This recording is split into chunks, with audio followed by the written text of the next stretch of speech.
Большой пожар в Семее едва не уничтожил кладбище. Сотни могил выгорели полностью. На многих огонь уничтожил и кресты с табличками, поэтому горожанам придется потрудиться, чтобы найти могилы своих родных.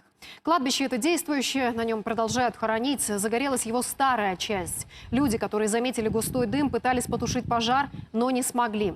По сухостою и деревянным конструкциям пламя распространяется очень быстро. Потушить огонь удалось лишь пожарным. Площадь в итоге составила 800 метров. В ЧС предположили, что причиной мог стать природный фактор. На солнце сухая трава загорается даже от стекла. Рассматривают и версию неосторожного обращения с огнем. Точную причину еще выясняют. Водопілля накрило Велику Британію. Для подолання стихії задіяні військові вертольоти. Висока вода затопила регіони на сході, заході і півночі Сполученого Королівства. Найбільше постраждало графство Лінкольншир. Там із берегів вийшла річка. Гелікоптери скидають вздовж узбережжя мішки з піском, щоб запобігти подальшому розлиттю води. Повінь затопила в регіоні десятки будинків. Місцеві жителі масово покидають свої домівки. Воду на вулицях затоплених містечок намагаються відкачати надзвичайники. Паводок спричинили сильні зливи в регіоні. За даними метеорологів, погода поліпшиться лише наприкінці наступного тижня. В южных и центральных районах Китая началось наводнение. Погиб по меньшей мере 61 человек. 356 тысяч местных жителей были эвакуированы. Министерство по управлению чрезвычайными ситуациями Китая сообщило о массовых разрушениях. 9300 домов обрушились, более 3,5 миллионов гектаров фермерских хозяйств затоплено. Ущерб от стихии составил как минимум 13 миллиардов юаней, или около 2 миллиардов долларов. Отметим, что в летний сезон северные районы Китая испытывают засухи, а южные наводнения. МЧС КНР сообщила, что уровень осадков на севере сократится еще больше, а на юге, наоборот, увеличится.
Mario Rivera always seems to find something new on the beach behind his house. Well, the smell isn't bad.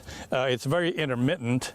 2 weeks ago, he and his wife Stephanie didn't just get a change in scenery, they also got a change in smell. It's decomposing faster than we thought. This gray whale died in a shipping lane 5 miles south of their home. Wildlife officials needed to put it somewhere to dissect it, so Mario and Stephanie agreed. It's just a really unique opportunity, too, to have this here on the beach and just monitor it and see how fast it goes.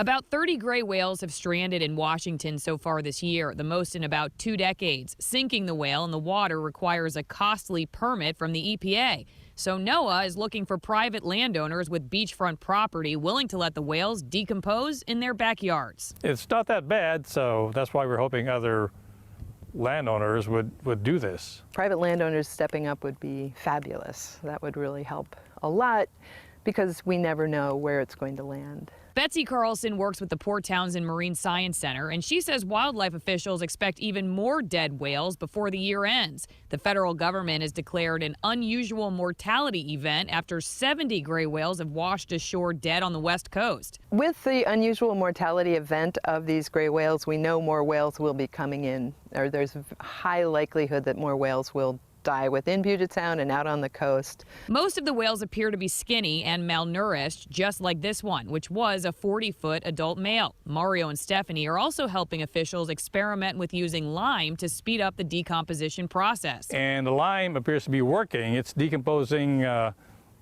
nicely, I think. It may take months before this whale disappears entirely, but the couple says Yes. they don't mind the wait. Very unique. In Port Hadlock, I'm Allison Morrow, King 5 News. These burned tree trunks came from a 2017 wildfire near Cle that pumped a lot of smoke into the Seattle area. This is an art project, a kind of warning sign about the health of our forests. I think there's a lot of anxiety about whether we can produce solutions right now, and I continue to believe that we can. Artist Ted Youngs visited the woods charred by the Jolly Mountain Fire in Kittitas County and had an idea. What if he could show the damage to people who otherwise might never see the aftermath of a wildfire up close? Bringing a logging truck full of these logs is easier than bringing 3 million people out into the forest. He worked with Washington DNR and Seattle Center to haul several burned trees to the base of the Space Needle for an art installation called The Smoke Season. There's no misinterpreting this message. Smoke is a method of expressing danger that has been used by humans for a very long time. Youngs says he chose the Jolly Mountain Fire because it was one of the first recent fires to foul western Washington's air. Suddenly, those flames over the mountains didn't seem so far away. This log had been hit by a lightning strike. He says he hopes this work spurs people to think about the health impacts of fires and smoke, as well as precautions. I'm hoping that it gives them a better sense of the natural world around them and an opportunity to kind of learn about methods that are in place to reduce wildfire risk and to try to create a healthier forest environment. Welcome aboard. Good morning. Here we go. Thousands of people ride to the top of the Space Needle each summer, and if they glance down, they'll see the sign. But it'll only mean something if they take notice. This is the problem with any distress signal, is whether anyone's looking for it. Ted Land, King 5 News.